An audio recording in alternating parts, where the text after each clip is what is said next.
Oui. Pascal Brizard, coprésident du club Manicou. Eric Honoré, chargé de la logistique et des bénévoles. Alors, la 4e édition de la Transmartinique se courra donc le 7 et 8 décembre. Départ de la Transmartinique à 3 h du matin depuis Grand-Rivière. C'est la traversée du nord au sud, donc de la Martinique, départ de Grand-Rivière pour arriver sur les plages de Sainte-Anne. La course part sur une première partie 50 km dans la zone tropicale. Ensuite, on dira un deuxième tronçon équivalent sur la partie Lamentin, François, donc la plaine de tout ce qui est bananeraies, champs de canne.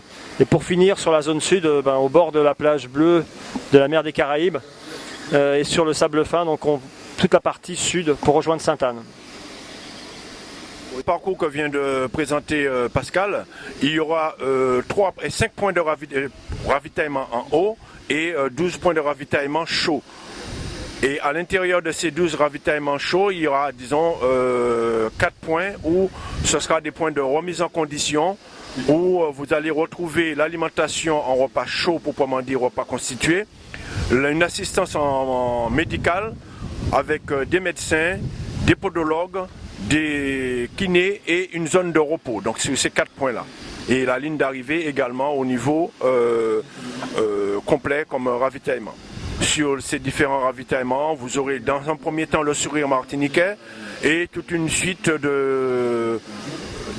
d'événements pour pouvoir vous restaurer dans les ravitaillements simples. Ce sera du léger et de l'eau, du repas solide et le sourire une seconde fois avec nos bénévoles.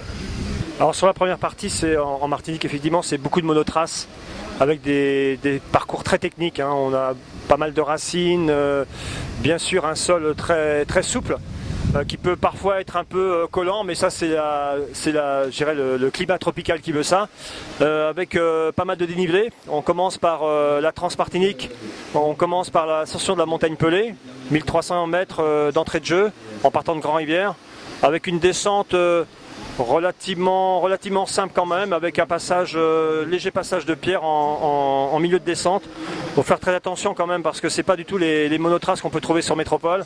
Donc ce qui en fait effectivement la spécificité et ce qu'aiment à découvrir les nombreux coureurs qui sont déjà venus sur cette course, sur les premières éditions.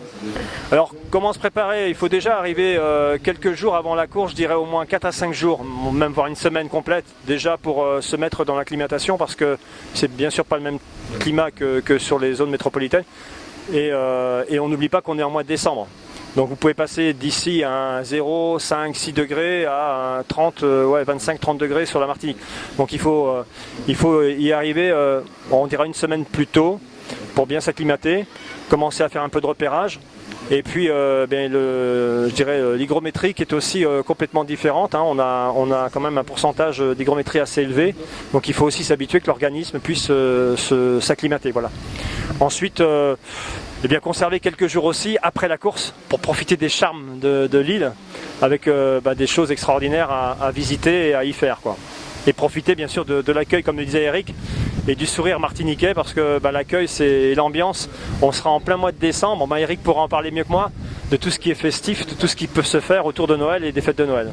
Et il faut savoir que pour ces coureurs, pour cette compétition, nous avons une gestion d'environ 300 bénévoles qui se répartissent en 2 zones, les bénévoles sur site et les bénévoles qui sont à l'assistance. Pour en parler un peu plus des bénévoles, ce sont des gens qui quittent leur emploi et sont à votre disposition jusqu'au dimanche matin. Concernant l'activité proprement dite, la période de fête estivale du pays, donc c'est décembre, nous avons les ritournelles qui permettent de découvrir la culture du pays.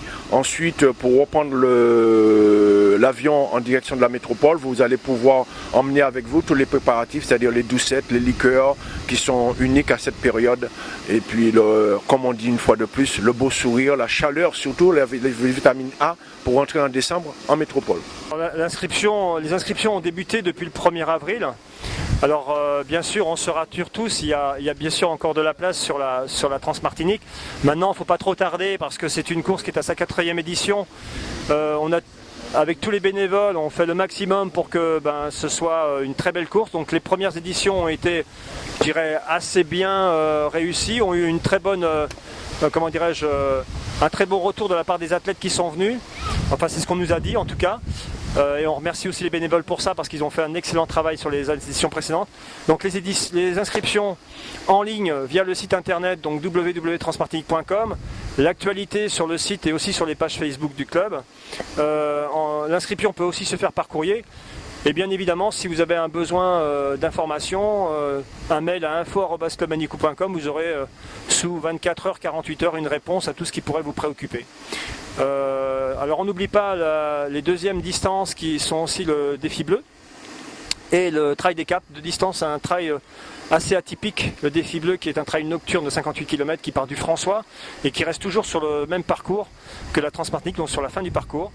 Là on a quelques sportifs de belle renommée, notamment sur la Bretagne, qui viendront nous rejoindre, notamment Christophe Mallardet qui sera avec nous, et le trail des Caps, 33 km qui est vraiment la partie sud, la partie finale. Pour donner quelques informations sur les premiers inscrits de la Transmartinique, vous avez sur la Transmartinique, vous avez donc bien sûr Antoine Guillon qui sera là pour relever encore le défi une troisième fois. Il a gagné déjà 2 fois l'édition 2011 et 2012, pardon. Lionel Trivel que nous venons de croiser à l'instant sur la 6066 qui annonce effectivement être présent. Il y aura Christophe Le Sceau, bien sûr, qui n'a pas loupé une seule édition. Sébastien Buffard, Patrick Board et bien d'autres, et tous ceux qui forment le peloton, parce que du premier au dernier, pour nous, ce sont des gens qu'on a plaisir à accueillir et surtout à voir franchir la ligne d'arrivée. On fait tout pour, et les bénévoles sont là aussi pour les encourager.